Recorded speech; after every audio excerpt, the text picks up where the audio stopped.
with this kind of cases among the youth? The statistics don't lie, but I feel there's still less.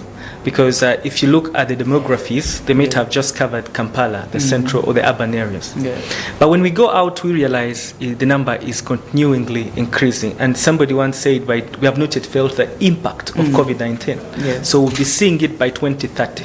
But now, those numbers, we know it is well and alive. Where I come from, the space, I see a lot of people battling with so many mental disorders. And it's something that we have to rise up and create this awareness. And I'm grateful that actually Family TV has taken up the initiative to start these mental talks that will, in the long run, messages and information hunt us down. So the more we talk about them, the better. But the numbers are, to me, they are less. They are less. They're supposed to be more than that. Yes. From your survey, or just because, have you made a survey to see that there's... I have not made a survey, but last year, I single-handedly carried out mental health talks in Makerere University under the theme Let's Talk series. Yes. And I moved throughout the halls of residence. There are 9 of them.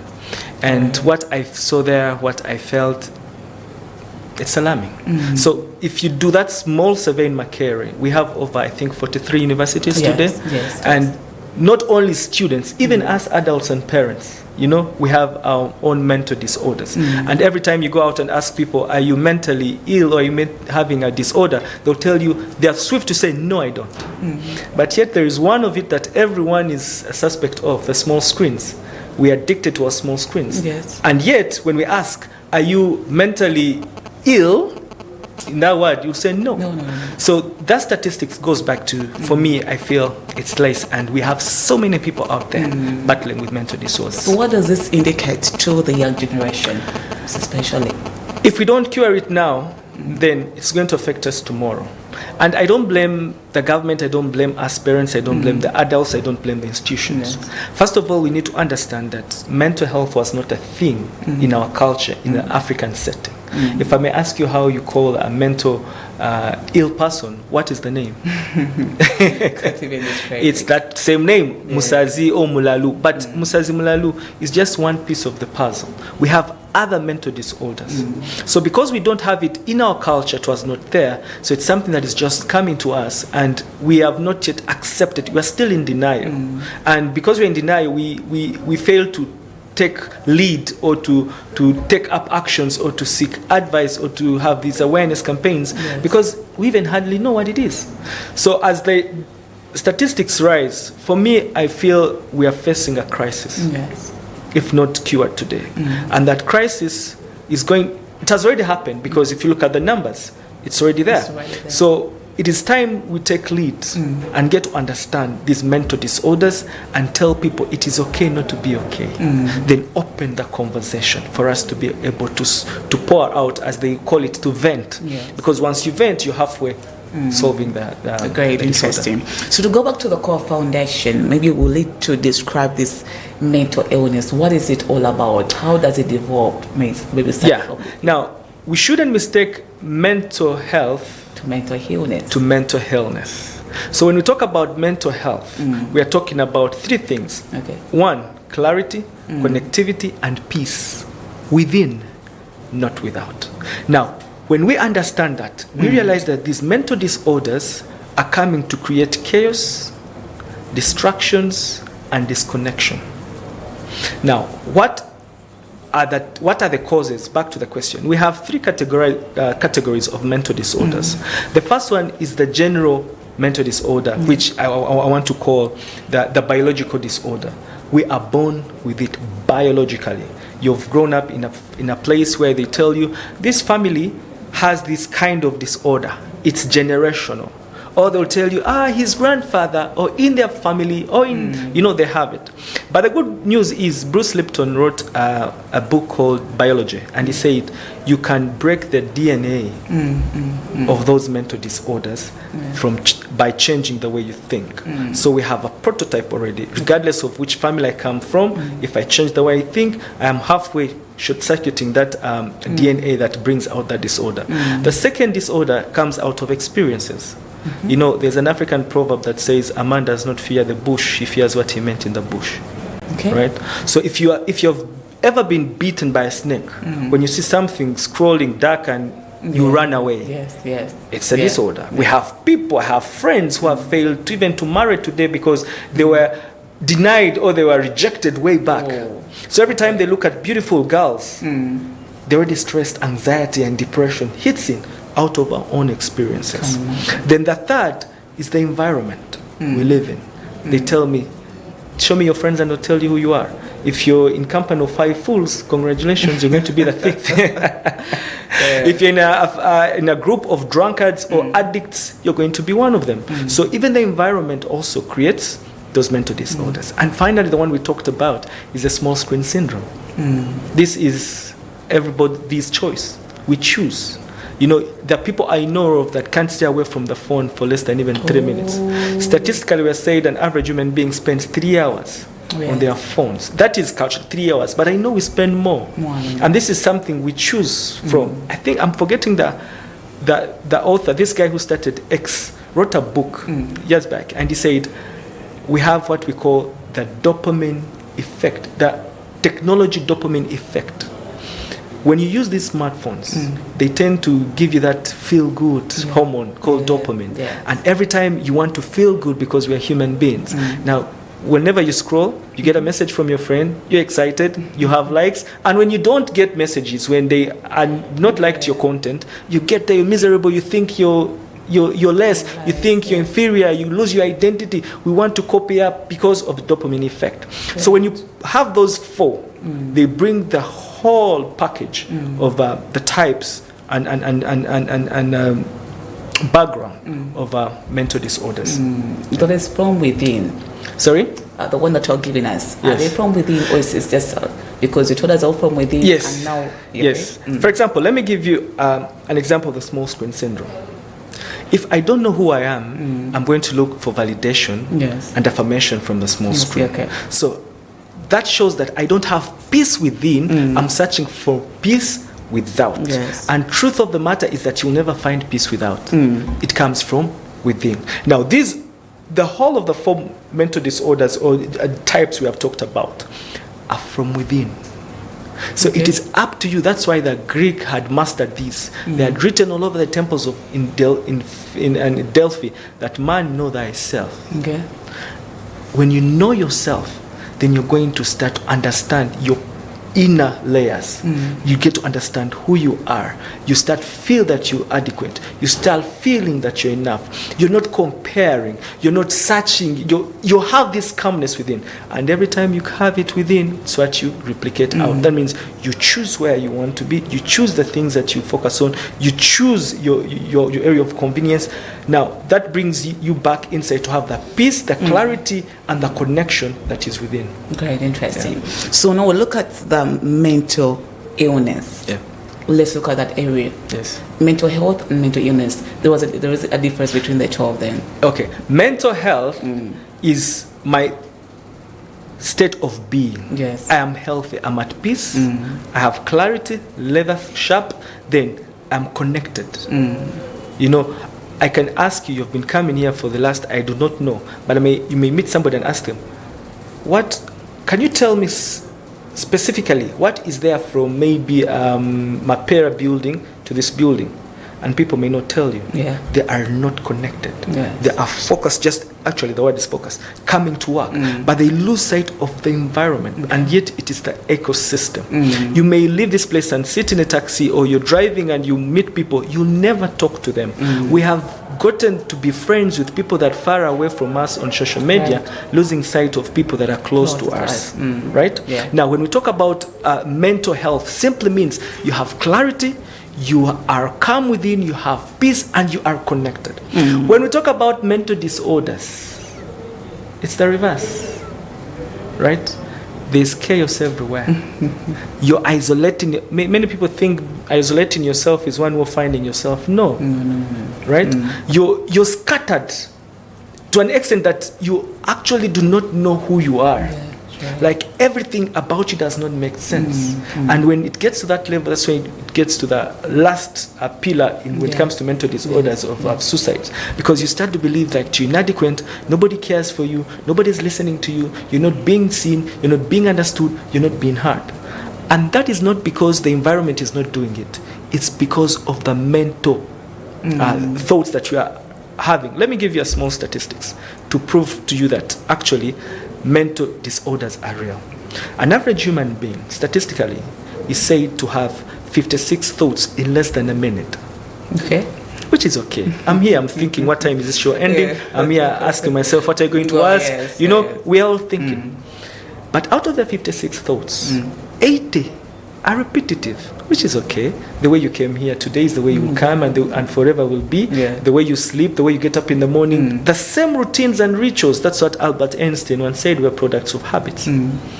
But out of the 56 and 80, what really takes me by surprise every day is that 96 are negative. Right.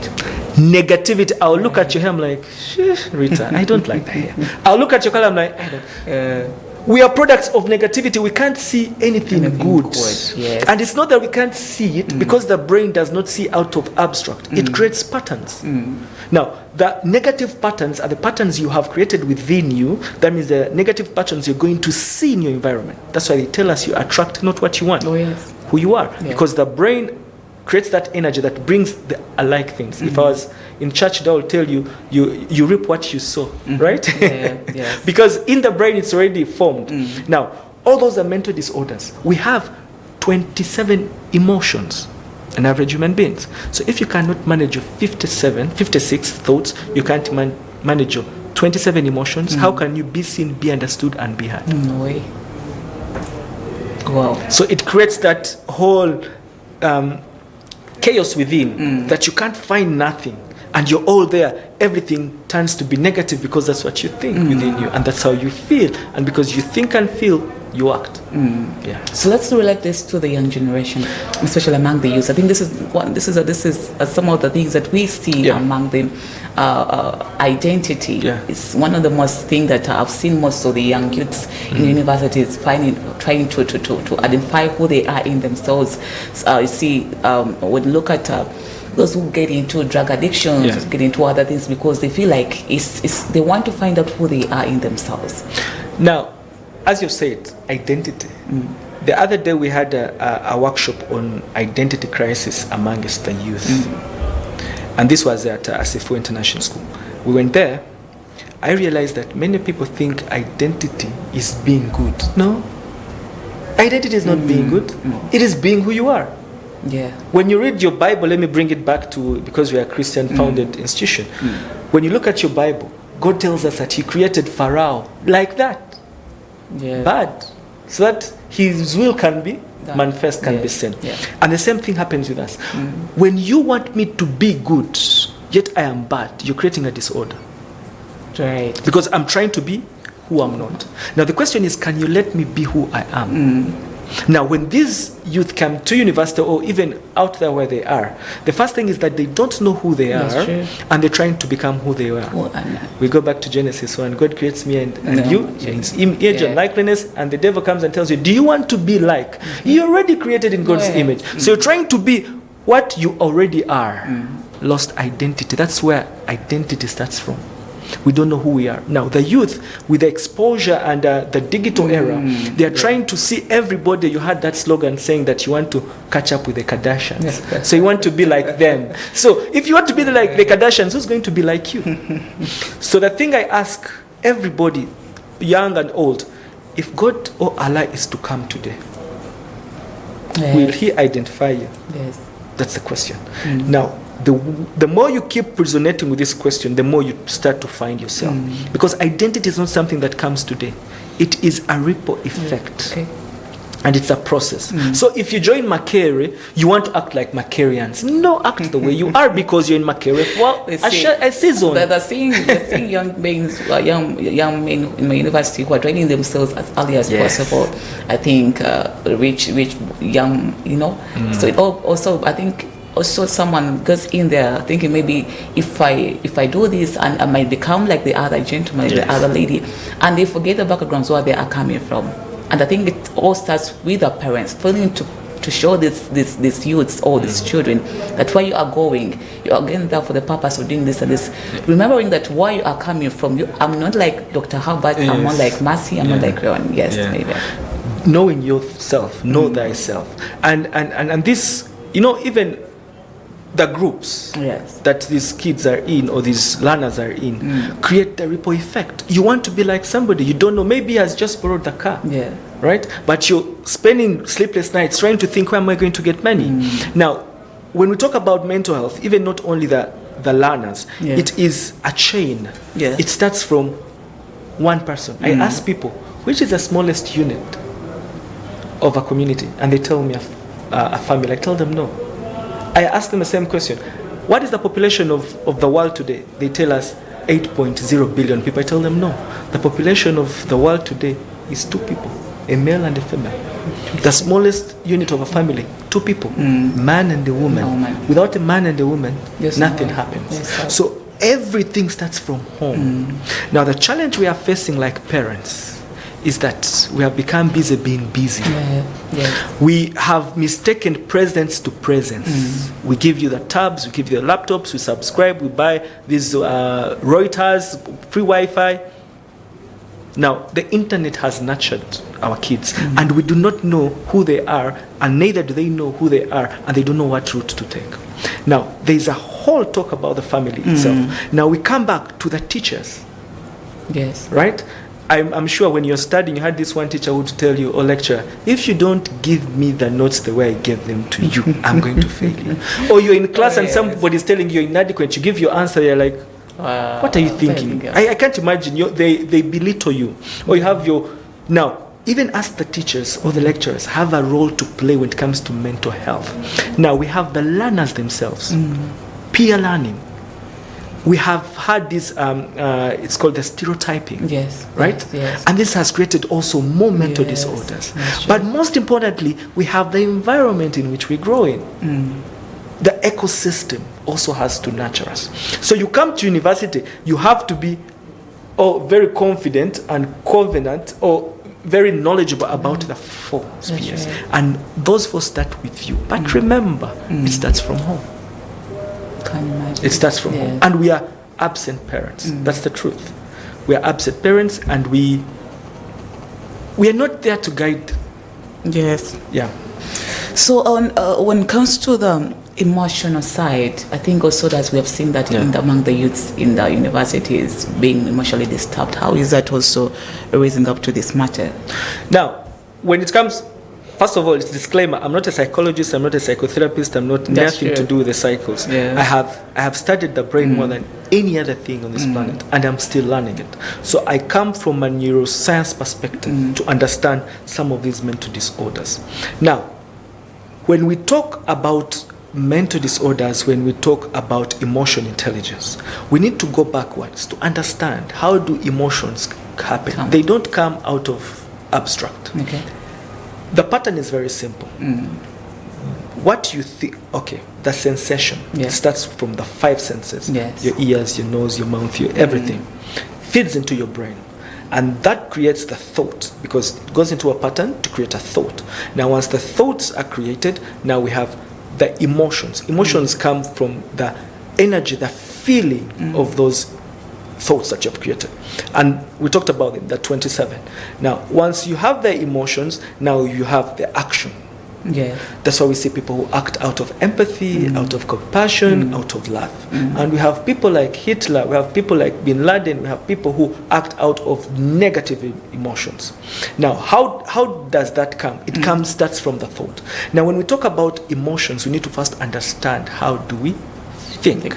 Daniel Goleman in 1995 wrote a book, Emotional Intelligence, and he said for anybody to be emotionally intelligent, you need 5 pillars. He talked about self-knowledge as the first pillar, one we have talked about. He talked about self-management. Do you know emotions? Can you manage them? He talked about empathy, the art of feeling good, sharing, connection, and love. Then he talked about motivation. Then he talked about social skills. Now, motivation and social skills go hand in hand. But when you put all these together, they give you 3 things: to be seen, to be understood, and to be heard. You can't be seen, be understood, be heard if you do not know if you don't manage and if you cannot control. Okay. Now, when we talk about emotion intelligence, the first thing is, do you know your emotions? Rita, can you tell me when you're excited? Yeah. Which part of your body gets excited? How do you feel? That excitement.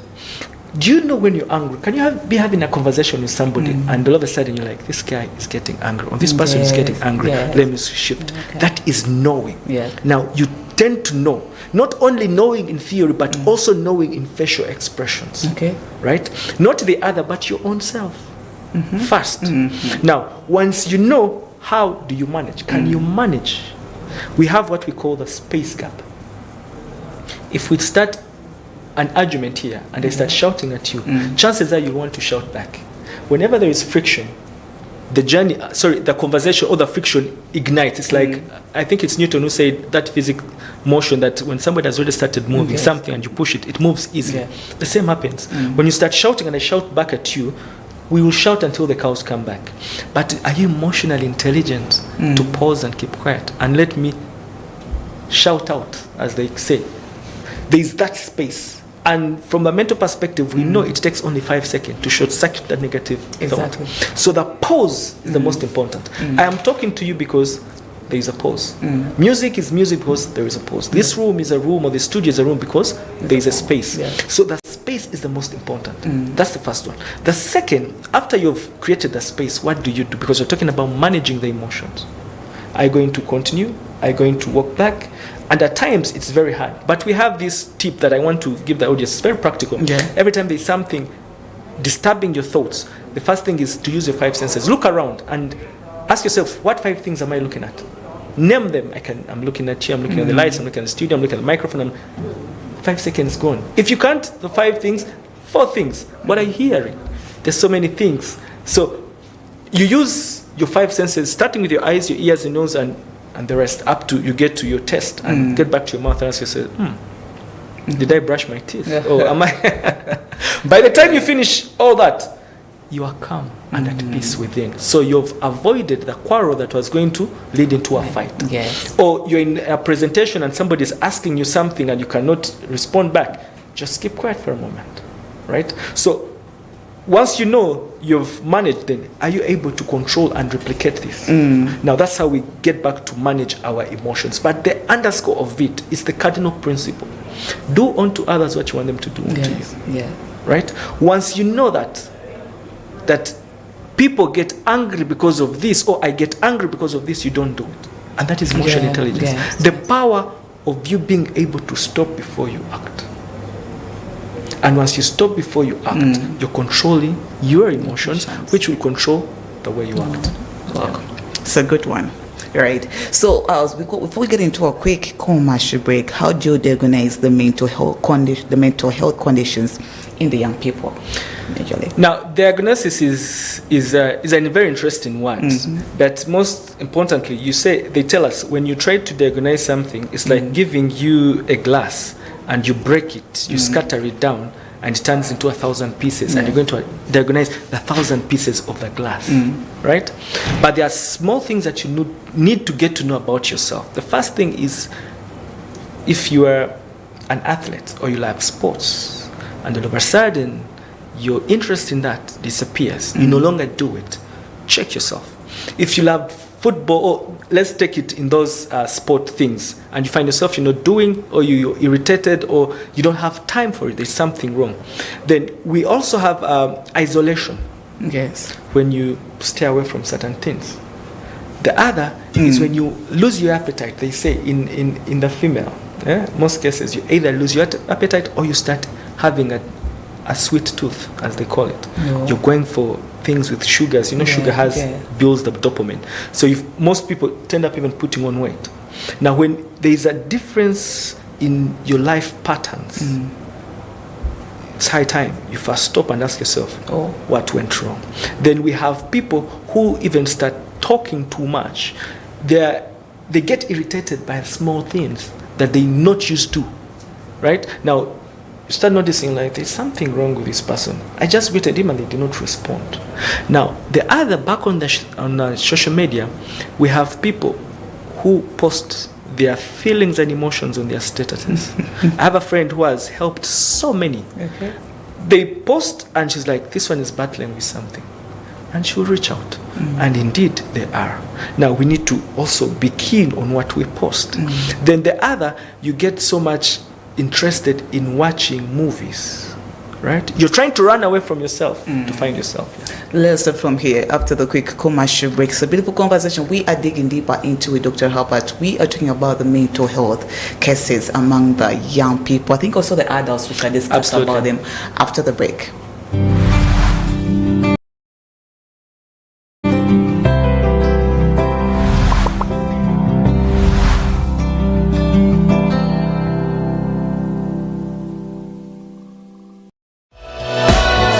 This is Church of Uganda Family TV. Enriching lives. Regulated by the Uganda Communications Commission.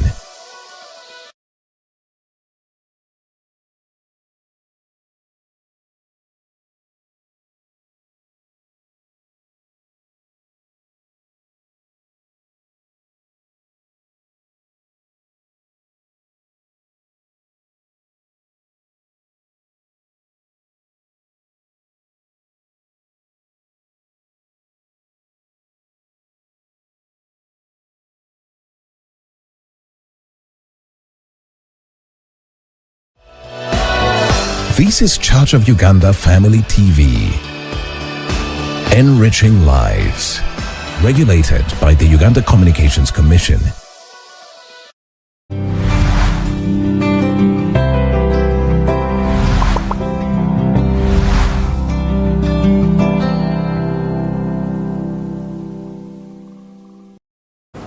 Okay, and welcome back from the quick commercial break. Right about now, for you who has just joined us, we are live on the YouTube channel, Church of Uganda Family TV. If you missed the first segment, you can go back and look at what we have been discussing about. You could be a victim of the mental illness, and you do not know, how do I know, how am I having this, and what is the way forward. Still, we are with Dr. Herbert, and of course he's going to tell us more of the information. What are the signs? And for you who are saying that the young people are the only victims of this, but Dr. Herbert, we also want to look at the adults. Are they left out of this, or they are also victims of this situation? The adults are even worse. when you see the leader failing, just know the followers are failing double than the leader themselves. Now, the adults, for us, it's even worse because we don't want to talk about it. Yeah, you just want to keep silent with it. Yeah, we have, as they say, swallow the stone. Yeah. Let it be there. And the challenge, as we earlier stated when we are starting the show, is that we adults did not have this in our culture, in our custom. We did not know. Now, it becomes a little bit harder for us even to diagnose and get to know, hey, I think I'm battling something. And our battles fall in three pillars. One, our children. Two, our families. Three, our workspaces. And four, our visions and missions. Now, all those are in conflict, right? You're at home, they're asking you for fees, the kids are maybe misbehaving. There is that toxicity. Now, it comes to your family, your spouse, this one, that's disappears. And when you go out to the bars today, you'll see most of the people there are not actually even the youth. They're the married people with rings. And you ask yourself, it's coming to 3 and you're still in the bar Monday to Monday, right? Now, at our workplaces, toxicity from our bosses, from expectations, from our colleagues and peers, now our visions and missions. Now the question is, how can we align these four to have a peace of mind, as we call it? Is it easy? No. It's intentional. It takes sacrifice. Now the first thing for us adults is to acknowledge that actually the mental disorders are well and alive with us. Now, you can't change what you do not know. Go back and ask yourself, what am I battling? All these addictions that we have, addiction, I look at it in a narrative of escape. You're trying to escape something. Now, once you understand that your addiction can even be something good, you can be addicted to doing good. Right? Because oftentimes when we talk about addiction, we're looking at it in the negative form. But I can channel that negativity into positivity. And the good news is the brain does not know what is real and what is being acted. It doesn't. It's attention that gives it or makes the difference. Now, if I'm addicted to something as an adult, do I know what I'm addicted to? If I spend the whole week in the bar, do I know that I'm spending the whole week in the bar? If I go back home and I'm shouting, do I know? We did a survey in one of the schools that we happened to do our mentorship program in, and we invited these parents to come. And the kids had given us what they hated about the parents. Ritah, I read those notes. I almost cried. It's alarming. The first thing that came out all over, lost identity. Can my parents accept me who they are, who I am? Who I am to them. Can my parents listen to me but not shout at me? Can they really get to know that I also know certain things? And one said, if my parents want me to be godly, can they first be godly? You know, there are these things that were coming, my parents shout and blah, blah, blah. Now you see there is a problem with the parents first. But you cannot change the problem unless you know where it's coming from. That's right. So the other, we have, I've given you the 4. All these are creating mental disorders. And it's until you stop and ask yourself, okay, yes, I have run the race, but how far? How far? The question is, how far is far? Now, when you start asking yourself that question, you tend to go deeper to get to know yourself. And the more you get to know yourself, you emit it outside. You get time to listen because you know listening is important. You get time to be compassionate because you know being compassionate is important. You get time to have a moment with the people that you love or the people that mean a lot to you because you know it means a lot. Now, that process, you start even to open up, knowing that opening up is okay and not feeling good is okay. So it is well underlined with us adults, and it is worse even with the kids. About them. And I think, have you tried to reach out to the adults most especially? To what percentage have you reached out to them? I've had so many talks in Rotary Club, Rotary International, where the most common topic we have a conversation on is emotional intelligence. How do you be able to manage your emotions, to know emotions, manage them and understand them? And I have also seen, even saying that it happened. I did a talk at Makere and I put mental disorders, mental wellness. And I remember the topic was on addiction. People did not come. I changed the narrative or the title. I put emotional intelligence and how to manage self. People turned up. So the word itself stigmatizes.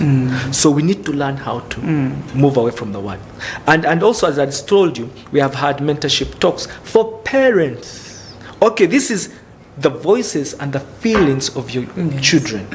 What do you have to say? And they also pour out about the kids. And we are not there to give answers. Even the psychotherapists and the psychologists don't give answers. They just open up the wardrobe to show you the cobwebs. If you're willing to open up and see where the cobwebs are. Now, that is what we call let's talk, opening up.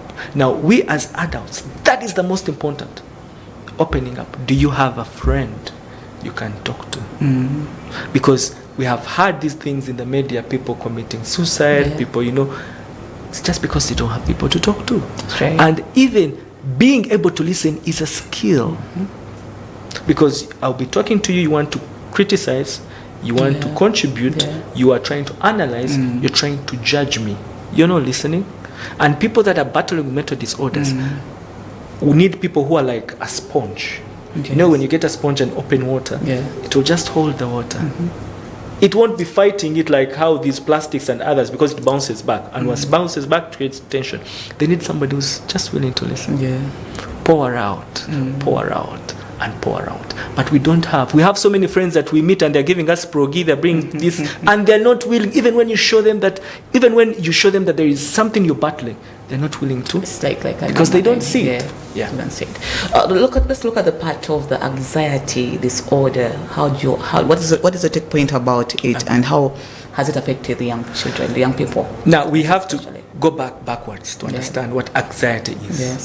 Anxiety is not in the past. Neither is not you living in the present. It's living in the future. Because we know an average human being lives in 3 lives. The past, you're thinking about the past. Many of us don't think about now. We're thinking about the future. And once you think about the future, you become anxious. And what does the future bring? It brings three things. 1, memory. 2, energy. And 3, expectations. Now we go back to the brain. How does it work? It likes to conform. That's why it is very easy for you to keep on a habit, because the brain is accustomed to it. Yes. But when you try to change something about it, it will rebel. The best example I can give you, when you're moving, you leave this place and you go to town, you want to buy new earrings. That's right. You have the money. When you move on Mutasa Kafero or around that high street, you see guys with nice earrings and they're calling you, Rita, come and buy. What will you do? Of course, how to go away? No, you won't. You'll rebel. You're like, Sigula, I'm not buying. And you keep moving, right? That's the brain. It doesn't want things that are abstract. It likes to conform. Maybe you have somebody downtown whom you normally buy on, and then the product may not be even of value. So every time you try something new, the brain resists. Now we're talking about the future. We make New Year resolutions. I want to do this. The brain is sitting and is like, look at this one. I wish you knew. You are addicted to something. You're like, I'm not going to go to the bar. I'm not going to drink. I'm not going to smoke. That is the future. And the brain comes in and tells you, no. Now you become anxious. Now there is conflict between who you want to be and what is happening, the reality of you. Now that conflict creates tension within. And that tension is what creates anxiety. Now anxiety simply means you don't know which part to take. You're in between. You want everything. It's yin and yang, negative and positive. You're there. And once you are there, the brain gets static. Because the brain its function is to keep moving. Now, in that space, it's like you get water and enclose it. It becomes stagnant and gets spoiled. Now, that's how the brain works. And that's how anxiety comes in. Now, we are battling with anxiety because we do not know the future. But we want to change, but we don't know how to change. And that whole process does not have any pattern in your brain. Now you're just there like, what can I do? It's like you're lost, you don't know which road to take. You even do not know where you are at that point in time. Now, to cure anxiety, 1, you need to realize that it is not the end that determines the means. It's the system that determines the means. If I want to read, if I'm very anxious, I've made my own vision this year that I have to write a book which is 100 pages. Anxiety will hit in when every day I don't write anything. I can imagine. January comes, February comes, March comes. I'm like, wait a minute, I'm not. Now, my thinking of what I want to be and what I am is that contradiction. Now, the best thing is to create a system. Just tell yourself, every day I'll write one word. You're curing the anxiety because there is something being done. And the brain, as I told you, cannot differentiate between a paragraph and a book. What it does is that, have you done the act? Now you put doing that act daily, you're curing anxiety. And this cuts across in anything.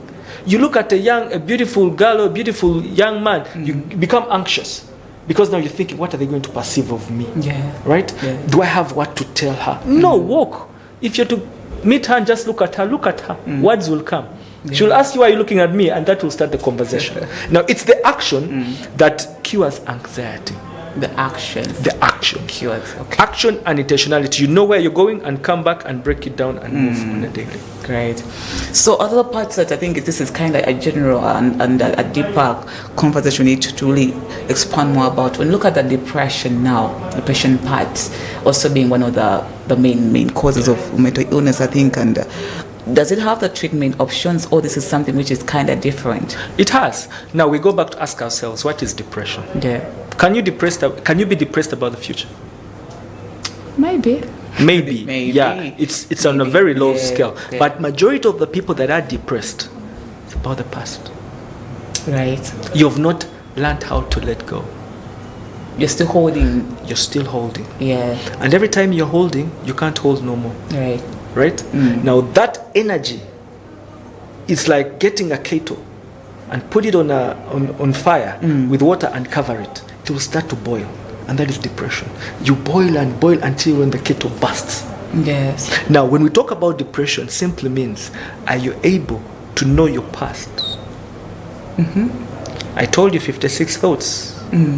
80 negative, 96 repetitive. No, 96 are negative, 80 are repetitive. You're moving with negativity of the past. But are you able to? There's a story of, it's a Zen story, that this old man used to go in this village every day. He would carry a big sack on his back. But in that sack, he had candy. And every time the kids would hear him coming, they would run after him, and he would just give them candy, give them candy, give them candy. So one man told the villagers that actually that old man is a Zen master. They're like, that madman who normally gives candy to young people, how can he be a Zen master? A Zen master, for those who do not know, is a person who's enlightened. So one day they're like, let's go and ask him and challenge him to see how true it is. They walked to him and asked him, what is meditation? Because they know enlightened men meditate. He got his back off his shoulders and put it down. And they asked him again, what is the essence of meditation? He opened the bag, removed everything, placed it down, down. And they asked him then, so what can we do? Got the things that were in the bag, put them back, carried it. That small story shows you how you can let go of your past. And that's what they do in meditation. Do you know that you have a bag? That's the first thing. Your bag has so many things, but do you know the things in that bag that you're carrying? Now, the other is, are you able to put down the bag? If you're carrying a bag for the first time, it's light. But if you're climbing up a hill, you realize the more you go, the more heavy it becomes. That's depression. So are you able to put it down? First, know that you're carrying a bag. Second, are you able to put it down? Third, are you able to open it and remove everything, the thoughts, the emotions? Get to know this, and this, and put it back. Now, how do you cure depression? Get your things, put them back, and carry it back. That means whatever you're carrying does not have power over you because you know it. And many of us do not know. The biblical verse for our viewers, because it's a Christian, founded when God, he had created everything. But you know why he gave Adam dominion to go and name the things? Take control of them. That is like opening up the bag and knowing all the animals and all the creatures and giving them names. And then you carry the burden and you're like, it is what it is, but this is what I have to go on. Now, depression is more or less like that. The more you know the things you're carrying, the better you become. So they stop having power over you, and now you have power over them. And every time you have power over something, it dissolves. That's right. And that is what we are supposed to do. Interesting. Let's look at the part of the social media now. Has it contributed to ensure that these cases that we are talking about are reduced, or is now contributing more? Because you looked at the part of the phones, I think, to about the issue that's the technology part. Let's look at the social media. How has it contributed, or what role has it played in the mental illness? Now, when you look at social media, it's something very good, but something very bad. And many of us have not come to embrace that technology is supposed to work for us, not to work us. Not work us. And that is what... And aren't we working for it? No. We are working for it. We have people who will say, I want this, I want to get money so that I can buy this latest thing. Right? Now, it is... You're working for it. But what I've come to learn over time is that technology is here to stay. It's here to stay. Whether we want it or not, it is here to stay. But can we make technology our partner? You know, when you have a partner, you keep inquiring, asking. You work together towards a common goal.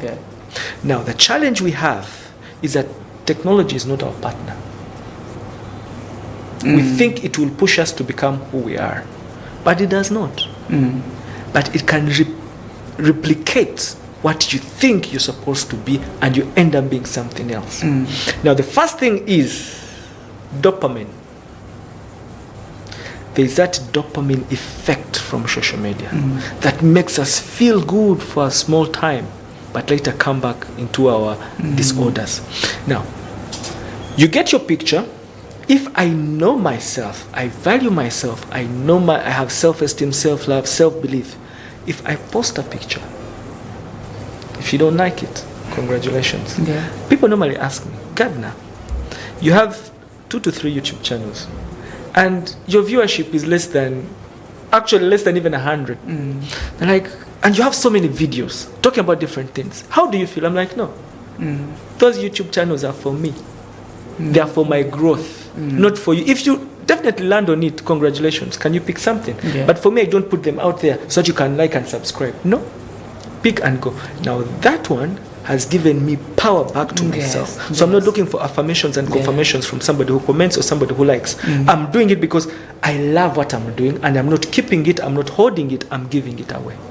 If that narrative can change amongst our youth and adults, we're halfway the equation. That's right. Because most of the disorders are coming from wanting affirmations and confirmations. That's right. The second is the addiction.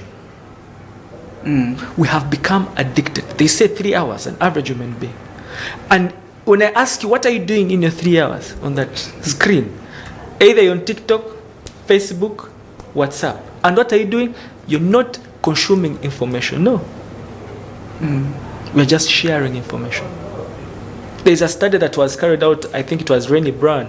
She passed on information. It was a very long text, but in that text, there was a click where you're supposed to win a book, free book. She will tell you, she tracked the SMS, it moved in thousands of people, but she gave away less than 100 books. That shows you that we do not read, we just forward. And we forward what we do not have, or what we don't understand. Now we spend more time trying to see what is trending, I told you earlier on behind the scenes that we have increase in in technology, but we have decrease in knowledge and understanding. That's true. We are not consuming knowledge to understand it. I can assure you, I've done this several times. I give students coursework. They excel because they do copy and paste from ChatGPT, DeepSync, and those AI platforms. I bring the same coursework after a week as an exam.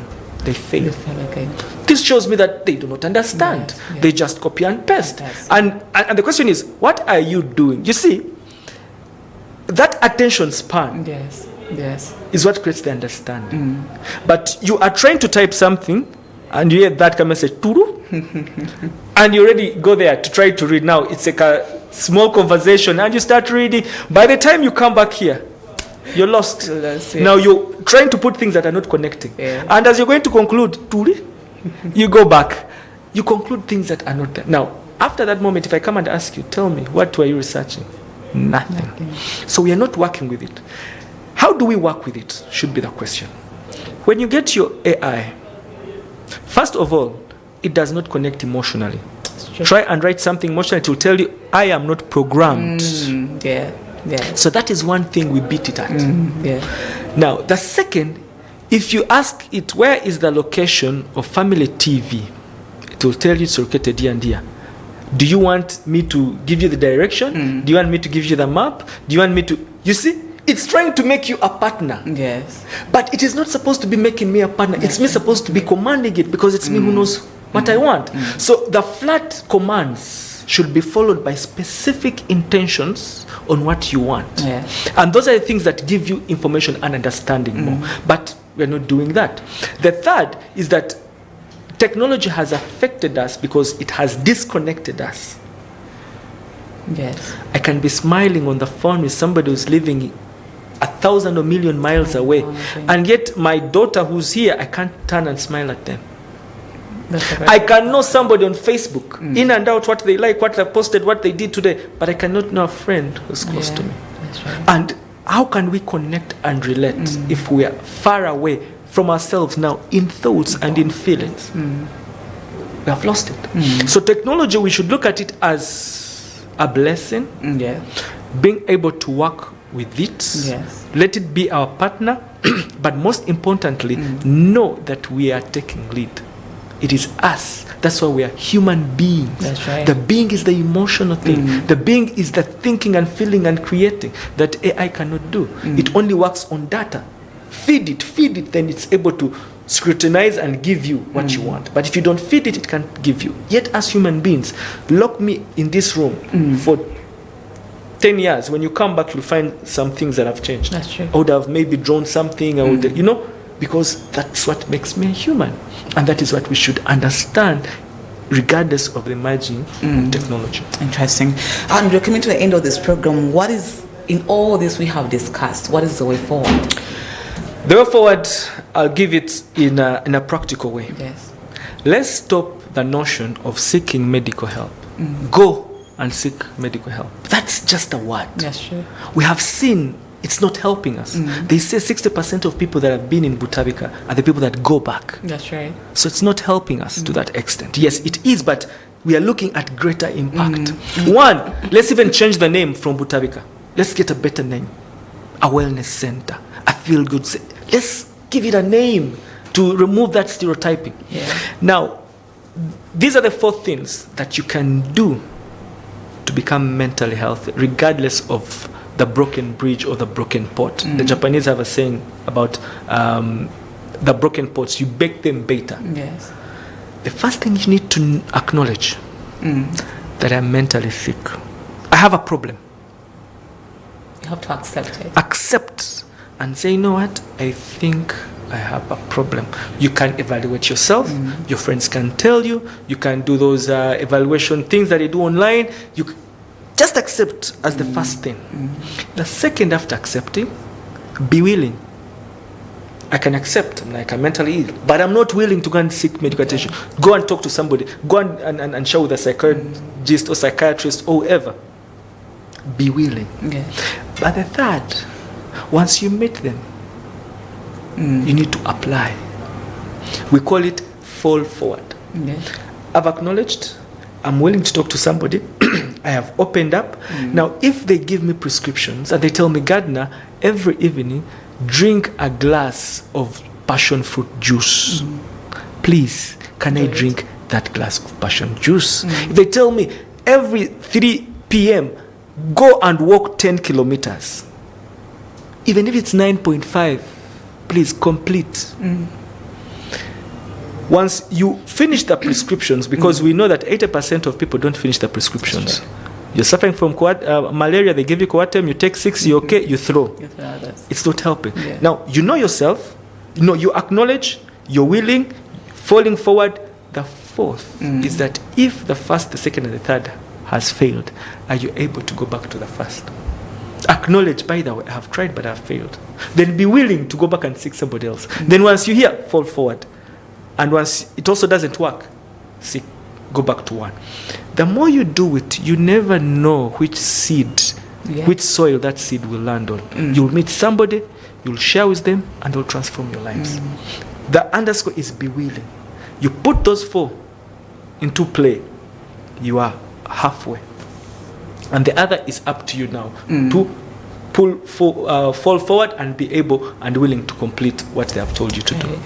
Thank you so much, Dr. Herbert. Yes, the conversation has been informative, and I believe we will bring you back and discuss more about this. Sure. Because this is now, if the report has given us just a quarter of it, should we say that, of the cases are seen among the youths, and so what does that really call for? More of dissemination of the information to see that all these people get to know about this issue of cholera disease. Disease. One thing that I'd forgotten. The other thing that we should do, I will even look straight, is that I call on to the government. Let me surprise you. We are 43 million. Yes. Do you know the number of psychiatrists or psychologists we have in Uganda? They're less. On an international standard?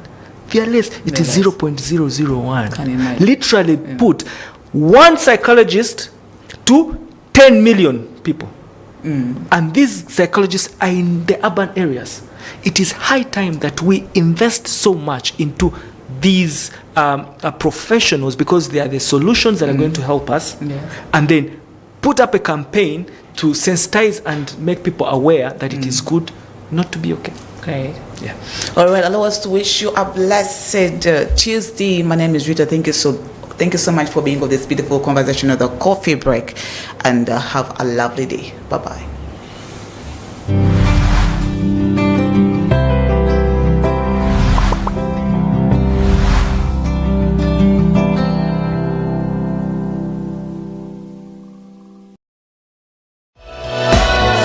This is Church of Uganda.